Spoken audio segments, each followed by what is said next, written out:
Yo guys, kemarin di MWC 2025 udah launching smartphone dan beberapa gadget terbaru dari Tecno. Dan kali ini gue akan langsung review Tecno Camon 40 yang sudah tersedia di Indonesia.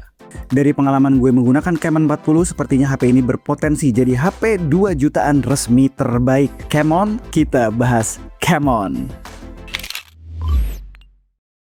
Sebelum mulai, gue mau bandingin dulu singkat aja soal desain antara Camon 40 dan 40 Pro. Kalau dari belakang sih bener-bener mirip ya. Gue juga susah bedainnya. Secara pilihan warna juga sama. Yang beda justru tampak depannya. Yang Pro punya layar curve, sementara yang non-Pro lebih flat. Frame-nya juga beda, yang Pro berasa lebih tipis karena layar yang curve tadi. Ada tombol shutter di sini. Bahasa marketing Tecno, one tap button. Itu juga lebih ramping di yang Pro. Kurang lebih begitu ya bedanya secara fisik, jadi kalian sedikit banyak bisa bedain mana yang Pro dan bukan. Oke, Camon 40. Seperti yang gue bilang, HP ini berpotensi jadi HP 2 jutaan terbaik. Tapi bukan tanpa celah, namanya juga HP 2 jutaan. Oleh karena itu gue mau bahas beberapa kekurangannya dulu di awal. Pertama, di tangan bodinya berasa ya plastiki. Gue rasa ini expected ya, mengingat material bodinya yang memang plastik. Kedua, vibration motornya berasa kasar banget, berujung gue matikan dan gak gue pakai. Ketiga, untuk pemakaian di outdoor, brightness layarnya kurang ya, khususnya kalau misalnya sinar mataharinya nyorot banget. Keempat, abis di print foto, processing fotonya emang rada lama untuk mendapatkan final outputnya. Ya namanya juga pakai SoC Helio G99, G100. Kelima, perekaman di resolusi tertinggi 2K 30 fps nggak stabil, baik di kamera depan dan kamera belakang sama. Udah, itu aja kekurangannya, dan perlu digarisbawahi, kekurangan-kekurangan tersebut gua rasa wajar banget untuk HP seharga 2 jutaan ini. Nggak ada satupun yang deal breaker sebetulnya. Justru gua terkesima melihat overall package dan kelebihan yang ditawarkan HP yang satu ini. Bodi boleh dari plastik materialnya, tapi tetap solid dan udah kebagian proteksi IP66. Camon 40 enak digenggam juga karena bodinya sedikit lebih ramping dibanding kebanyakan HP yang gue pakai. Kemudian backdoornya nggak berasa kopong ya. Desainnya pun berkarakter untuk HP 2 jutaan. Kombinasi dari finishing matte two-tone, sentuhan gradasi warna ala Galaxy, area kamera island sedikit menimbul dibandingkan permukaan lainnya, lampu LED merah di atas flash yang bisa menyala saat charging maupun merekam video, sampai dengan one tap button berwarna orange menjadikan tongkrongan Camon 40 sangat unik. Coba, HP 2 jutaan mana yang begini tongkrongannya zaman sekarang? Layarnya pun bagus, bezelnya tipis dan hampir simetris di semua sisi. Warnanya punchy dengan warna hitam pekat khas OLED. Resolusinya pun nggak kena diskon. Jadi menikmati konten di layar HP ini sehari-hari nggak berasa ada kompromi. Dan yang gue paling suka untuk pemakaian sehari-hari, gue hampir nggak pernah merasakan stutter di layar 120Hz Camon 40. Yang mana terkadang gue masih rasakan bahkan di beberapa HP 3-4 jutaan sekalipun. Artinya, optimization antara pen layar, software, dan Helio G100 Ultimate di Camon 40 sangat baik. Yes, kalian gak salah dengar. Dan kayaknya predictable ya, SoC-nya masih menggunakan Helio G100 Ultimate tepatnya. Nggak ada yang baru, nggak ada yang spesial, banyak HP lain juga yang menggunakannya, terutama dari Transsion Group. Bahkan sampai yang harganya 4 jutaan juga. Artinya G100 ya bukan SoC yang se-ece-ece itu juga. Selain smooth tadi, banyak juga fitur AI yang bisa dijalanin dengan output yang reliable. Walaupun ya mungkin ini semua kebanyakan butuh internet. Di galeri ada fitur AI Studio yang isinya AI Eraser buat remove object dan AI Extender buat expand image dengan framing yang kita inginkan. Output keduanya relatif rapi dan proses removing filling in-nya juga nggak terlalu lama.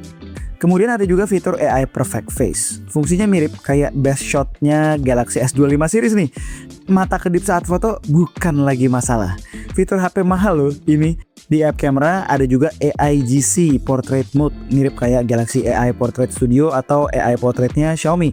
Fungsinya untuk mengkonvert foto kita menjadi avatar yang berbeda berdasarkan parameter yang kita inginkan menggunakan AI. Gak cuma yang berhubungan dengan image ya. Fitur AI yang berhubungan dengan productivity juga gak kalah banyak di Camon 40. Circle to search ada. Buat translate konten yang ada di foto atau screenshot juga bisa langsung instan dari galeri. Buat yang mau translate conversation secara live, bisa pakai app Hi Translate. Cukup berguna saat traveling. Kemudian ada fitur AI writing, di mana kita bisa generate message hanya dengan beberapa kata pengantar atau ide basic. Mau proofread untuk pengaturan tata bahasa, kayak typo dan adjustment penggunaan tanda baca yang benar, juga bisa. Sampai dengan mengatur tone message yang kita sampaikan berdasarkan siapa yang menerima message, teman atau kolega bisnis, juga bisa. Kurang, masih ada AI Note yang bisa convert sketch kita menjadi rendering yang lebih menarik dengan berbagai tema, mirip seperti drawing assist-nya Samsung. Perlu dicatat ya, mayoritas fitur AI ini support bahasa Indonesia juga loh. Oh ya, kalau di kebanyakan HP Android opsi AI Assistant cuma dari Google, di Tecno Camon 40 ini ada opsi buat milih DeepSeek R1 sebagai assistant AI-nya juga. Dalam beberapa skenario, gue prefer DeepSeek karena lebih straight to the point dan cepat buat summarize artikel di Chrome misalnya. Dan sebenarnya masih banyak lagi fitur AI yang bisa dikulik di sini, cuma nggak mungkin gue bahas satu persatu. Yang buat gue ekstra terkesan, ini tuh modelan fitur AI yang biasanya jadi jualan HP premium mid-range ke atas. Lah, ini kok ada di HP 2 jutaan? By the way, semua fitur ini berjalan di atas software Android 15 dan skin iOS 15. Palingan yang harus dikejar lebih rajin lagi aja ya security patch-nya nih. Udah mau April tapi di Camon 40 masih Januari updatean terakhirnya. Untuk iOS sendiri, menurut gue sekarang udah jauh lebih baik dari iOS yang dulu-dulu. Oh ya, untuk janji software update dijanjikan 3 kali Android upgrade dan 5 tahun security patch. Cukup mengesankan untuk HP 2 jutaan. Terlebih startnya dari Android 15. Artinya dia bisa dapat sampai Android 18. Kalau sampai di sini kalian masih belum kecantol sama Tecno Camon 40, gue yakin kameranya bakalan jadi faktor penentu. Kalau dilihat dari HW Info, sensor yang digunakan adalah IMX896 atau sudah di rebrand menjadi Lithia 701. Gue gak inget kapan terakhir kali E2J nyoba kamera HP 2 jutaan yang hasilnya kayak begini. Di Goodlight sama sekali gak terkesan overproses dari berbagai parameter. Yang paling gue suka, highlight maupun shadow gak diangkat berlebihan. Dibiarkan apa adanya sesuai dengan scene asli. Begitu juga dengan warnanya. Bahkan gue yakin kalau watermarknya gue cabut, mungkin kalian bakal berpikir ini adalah jepretan kamera utama dari HP minimal premium mid-range. Bahkan di kondisi backlight, gambarnya juga masih asik banget ya buat dilihat. Gue buat jepret foto di dalam Sagrada Familia di Barcelona kemarin dengan pencahayaan yang tricky, resultnya tuh surprisingly masih reliable. Begitu juga di Sikon low light, walau pasti ketajaman mulai menurun. By the way, ini portrait mode-nya, walau udah di 50mm atau 2x, yang artinya croppingan lensa utama, itu masih bagus banget hasilnya. Rapi pula bokehnya. Yang gue impress banget adalah soal skin tone. Dia punya teknologi namanya Universal Tone, yang intinya adalah database berbagai macam skin tone orang di dunia yang digunakan ketika tuning kameranya. Hasilnya adalah skin tone yang sangat akurat di berbagai kondisi pencahayaan yang gue coba. Mau di backlight sekalipun, di indoor dengan berbagai kondisi lighting, sampai dengan di low light pun akurasi skin tone-nya on point. Dan ini proven juga loh ya di skin tone Satish. Kelihatan skin tone Satish lebih akurat di Camon 40 ketimbang Redmi Note 14 Pro yang harganya lebih mahal 2 kali lipat. Amazing ya, HP 2 jutaan pakai acara mikirin skin tone pula. Bahkan ketika di-compare dengan Vivo V50, kalau kita pixel peep ke bagian alis, lebih detail Camon sedikit. Nah, selain skin tone, yang keren juga di Camon 40 adalah fitur flash snap. Intinya shutter kameranya cepet banget sehingga bisa nyimpan 15 frame dalam satu kali jepret untuk ngasih best output dari fast moving object. Tujuannya supaya objeknya tetap sharp tentunya. Lebih serunya lagi ketika kita set fitur auto snap on, kita nggak akan kehilangan momen seru. Tinggal double press one tap button, kamera akan otomatis ngedetect pergerakan objek untuk hasil foto yang tajam. Untuk kamera selfie 32 megapiksel dan ultra wide 8 megapiksel seperti biasa saran gue ambil di tempat dengan pencahayaan yang maksimal untuk best resultnya. Output itu masih oke buat eksis di sosmed.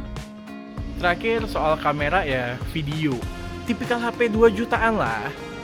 Dynamic range sama detailnya ya nggak kurang. Kemudian stabilnya hanya di 1080p saja. Overall buat video sekedar oke, sekedar not bad kalau menurut gue. Lalu apakah ada kekurangan dari kameranya yang gue rasakan? Ada. Selain processingnya lama saat jepret foto, SDR-nya kadang suka fail juga. Jadi harus jepret foto sekali lagi. Semua fiturnya udah kece, yang nggak boleh kalah kece adalah baterainya. Punya kapasitas 5200 mAh.